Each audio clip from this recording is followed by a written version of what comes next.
السلام علیکم ورحمۃ اللہ وبرکاتہ۔ محترم سامعین و ناظرین، امید ہے آپ خیریت سے ہوں گے۔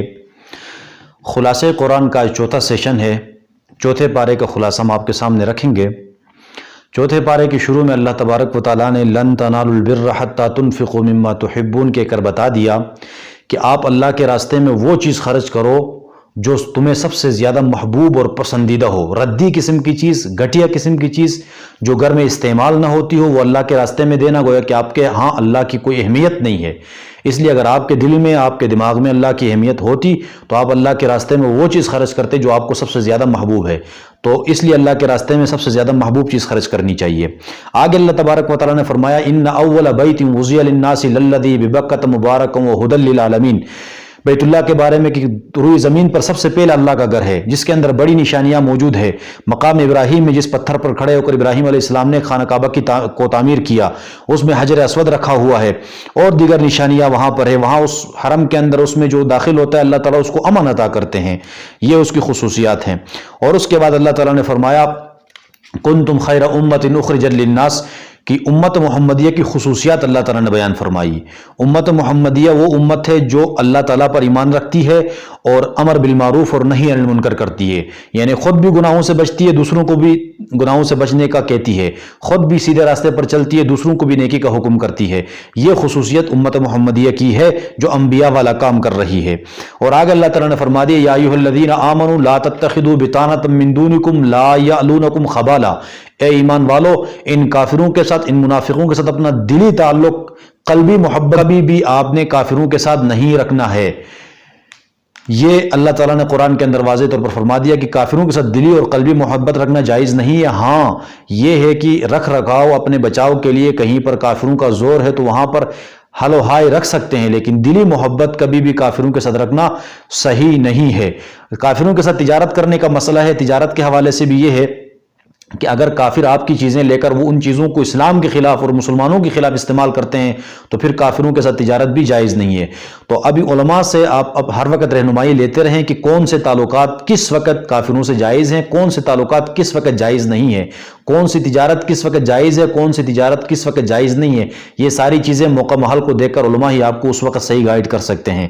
اور آگے اللہ تعالیٰ نے وَلَقَدْ نَصَرَكُمُ اللَّهُ بِبَدْرٍ وَأَنْتُمْ أَذِلَّةٌ، یہاں سے اللہ تبارک و تعالیٰ نے 3 غزوات کا ذکر کیا، غزوہ بدر کا، غزوہ احد کا، غزوہ حمراء الاسد کا، لیکن سب سے تفصیل سے جو بیان اللہ نے کیا ہے وہ غزوہ بدر ہے۔ تقریباً 55 آیات پر مشتمل اللہ تعالیٰ نے غزوہ بدر کو تفصیل سے بیان کیا، کیونکہ غزوہ بدر ایک ایسا غزوہ ہے جو اسلام اور کفر کی معرکہ آرا جنگ ہی تھی، جس میں کفر باطل اور اسلام کے درمیان اللہ نے فرق کرنا تھا اس کے ذریعے سے۔ پھر 313 بدر میں اترے اور ان 313 کو اللہ تعالیٰ نے مدد کے ذریعے سے فتح عطا فرمائی اور کافروں کو شکست فاش ملی۔ تو یہ اللہ تعالیٰ نے بدر کا مکمل یہاں پر نقشہ کھینچا کہ غزوہ بدر میں مسلمانوں نے کس طرح فتح سمیٹی، اور غزوہ احد کا بھی یہاں پر سراہتاً ذکر کیا کہ غزوہ احد میں مسلمانوں کو پہلے تو فتح ملی تھی، لیکن وہ 50 تیر انداز جو جبل رمات پہ نبی علیہ السلام نے تعینات کیے تھے تو وہ اجتہادی غلطی کی وجہ سے وہاں سے ہٹ گئے تھے، جس کی وجہ سے مسلمانوں کو بعد میں شکست کا سامنا کرنا پڑا، اور تقریباً 70 کے قریب صحابہ کرام غزوہ احد میں شہید ہوئے۔ اس میں آپ علیہ السلام کے چچا حضرت حمزہ رضی اللہ تعالی عنہ بھی تھے جنہیں شہید کیا گیا۔ آگے اللہ تعالیٰ غزوات کے ذکر کے بعد فرماتے ہیں لقد من اللہ علی المؤمنین اذ بعث فیہم رسولا، اللہ تعالیٰ نے انسانوں کو بڑی نعمتیں دی۔ ہمارے جسم کے اندر اللہ کی بے شمار نعمتیں ہیں، جسم کے علاوہ جو چیزیں ہم کھا رہے ہیں، پی رہے ہیں اور سو رہے ہیں، نیند ہے، اٹھنا ہے، جاگنا ہے، جتنی بھی اللہ کی جو نعمتیں ہیں دیکھیں تو بے شمار نعمتیں ہیں، ان کا ہم شکر ادا نہیں کر سکتے ہیں۔ لیکن ان تمام نعمتوں کے باوجود جب اللہ تعالیٰ نے نبی علیہ السلام کو اس امت میں مبعوث فرمایا تو اللہ نے احسان جتلایا۔ باقی کسی نعمت کا، آسمان زمین بنایا، انسانوں کو بنایا، بے شمار انسانوں کو نعمتیں دی، لیکن اللہ تعالیٰ نے کبھی احسان نہیں جتلایا۔ لیکن جب نبی علیہ السلام کی ذات گرامی کو دنیا میں مبعوث فرمایا تو اللہ نے فرمایا لقد من اللہ علی المؤمنین اذ بعث فیہم رسولا، کہ لوگوں میں تم پر احسان کر رہا ہوں کہ اپنے خزانے میں ایک محمد تھا وہ میں تمہارے درمیان بھیج رہا ہوں۔ تو یہ نبی علیہ السلام کا امتی ہونا یہ ہمارے لیے باعث فخر ہے۔ اور سورہ آل عمران کے آخر میں اللہ فرماتے ہیں الذين يذكرون الله قياما وقعودا وعلى جنوبهم ويتفكرون في خلق السماوات والارض ربنا ما خلقت هذا باطلا سبحانك فقنا عذاب النار. کہ یہ اللہ تعالیٰ نے یہاں پر ذاکرین کی فضیلت بیان کی کہ جو اٹھتے بیٹھتے لیٹے چلتے پھرتے اللہ کا ذکر کرتے ہیں اور اللہ ہی کے بارے میں سوچتے ہیں، وہ لوگ بڑے معزز لوگ ہیں، اللہ کے ہاں ان کی بڑی قدر ہے. تو یہ ذاکرین کا ذکر کرنے کے بعد آخر میں اللہ فرماتے ہیں یا ایھا الذین آمنوا اصبروا وصابروا ورابطوا واتقوا اللہ لعلکم تفلحون. لوگوں، ایمان والو، اسلام کے راستے پہ چلتے ہوئے، ایمان کے راستے پہ چلتے ہوئے تمہیں مشکلات کا سامنا کرنا پڑے گا، آزمائشیں آئیں گی، تکالیف آئیں گی، تم نے برداشت کرنا ہے، صبر سے کام لینا ہے. اس لیے کہ الدنیا سجن المؤمن وجنت الکافر. تو اس کہ روح سے آپ دیکھیں تو ہمارے لیے یہاں پر مشکلات ہوں گی، لیکن ہم نے تو جنت میں جا کے مزے کرنا ہے. اس لیے اس جنت کے لیے آپ نے دنیا کے مصائب پہ صبر کرنا ہے اور ڈٹے رہنا ہے، جرت اور شجاعت دکھانی ہے اور اللہ سے بھی ڈرتے رہنا ہے تاکہ تم کامیابی والے راستے پہ چل پڑو. آگے سورہ نساء. سورہ نساء کا نام سورہ نساء کیونکہ اس سورت کے اندر اکثر عورتوں کے احکام بیان کیے گئے ہیں. دیکھیں اللہ نے پورے عورتوں کے نام سے پوری سورت نازل فرمائی. آپ نے پورے قرآن میں نہیں دیکھا ہوگا کہیں پر سورۃ الرجال، مردوں کے نام سے کوئی سورت اللہ نے نازل کی ہو، عورتوں کے نام سے سورت نازل کی. یہ ان لبرل قسم کے لوگوں کے منہ پر تمانچہ ہے جو کہتے ہیں کہ اسلام عورت کو حقوق نہیں دیتا ہے، اسلام عورت کو عظمت نہیں دیتا ہے. حالانکہ اسلام ہی ہے جس نے عورت کو عزت دی ہے، عظمت دی ہے، حقوق دیے ہیں. نبی علیہ الصلوۃ والسلام کے مبعوث ہونے سے پہلے بچیوں کو زندہ دفن کیا جاتا تھا، ان کو گھر کی لونڈی سمجھا جاتا تھا، عورتوں کو کوئی حیثیت نہیں تھی. لیکن اللہ کے نبی کے آنے کے بعد عورتوں کو مقام ملا، مرتبہ ملا. ماں کے قدموں تلے جنت کا مزدہ اللہ کے نبی نے سنایا. اللہ کے نبی نے فرمایا جو اپنی 2 بیٹیوں کی پرورش کرے اور پھر ان کو شادیاں کرائے تو کل قیامت میں محمد اور وہ ایک ساتھ اس طرح ہوں گے. 2 انگلیوں کے اشارے سے اللہ کے نبی نے فرمایا کہ کل قیامت میں وہ میرے ساتھ ہوگا، یعنی قیامت میں حشر میں جنت میں میرے ساتھ ہوگا. ایسے یہ فضیلتیں بیان کر کے عورتوں کے حقوق اللہ کے نبی نے اجاگر کیے اور میراث میں باقاعدہ عورتوں کو اللہ نے یہاں پر قرآن نازل فرما کے اسی صورت میں یوصیکم اللہ فی اولادکم میں میراث کے احکام میں عورتوں کو حقوق دیے اور میراث کا حق دیا.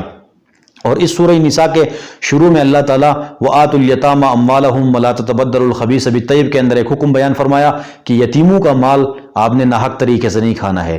اگر آپ کی پرورش میں آپ چاچے ہیں، آپ ماموں ہیں، آپ خالہ ہیں، خالو ہیں اور آپ کی پرورش میں کوئی آپ کا بھتیجا بانجا وغیرہ ہے، پرورش میں یتیم ہے، تو لہٰذا اس کا جو مال اس کے والد نے چھوڑا ہے وہ آپ اس کی نگرانی کریں جب تک وہ بالغ نہیں ہوتا ہے. بالغ ہونے کے بعد آپ نے اس کا مال اس کو اسی طرح واپس کرنا ہے اور اس پر خرچ بھی کرتے رہیں، لیکن اپنے اوپر خرچ مت کریں اور اس کے اچھے مال کو لے کر ان کو غلط گھٹیا مال نہ دے اور اس کے مال مت کھائیں. اس لیے کہ یتیموں کا جو مال کھاتا ہے اللہ نے فرمایا کہ وہ اپنے پیٹ کے اندر جہنم کے انگارے بھر رہا ہے. جو یتیموں کا ان الذین یاکلون اموال الیتامی ظلما انما یاکلون فی بطونہم نارا وسیصلون سعیر. اللہ نے فرمایا وہ اپنے پیٹ میں آگ بھر رہا ہے، ان قریب وہ جہنم میں پہنچے گا.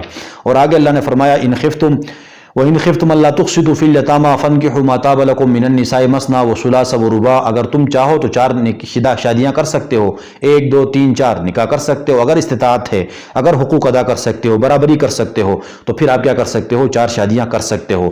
لیکن اگر حقوق ادا نہیں کر سکتے ہو یا آپ نان و نفقہ نہیں دے سکتے ہو، برابری نہیں کر سکتے ہو، انصاف نہیں کر سکتے ہو تو پھر ایک پر اکتفا کریں، یہی زیادہ بہتر ہے. اور آگے یوصیکم اللہ فی اولادکم للذکر مثل حظ الانثیین سے اللہ تعالیٰ نے پورے رکوع کے اندر تمام میراث کے احکام بیان کیے کہ میت مرنے والے نے جو مال چھوڑا ہے اس کو کس رشتہ دار کو کیا کیا حصہ ملے گا، کس کی موجودگی میں کس کو کیا ملے گا، غیر موجودگی میں کیا ملے گا. مکمل تفصیل سے یہ میراث کے احکام اللہ نے یہاں پر بیان فرمائے.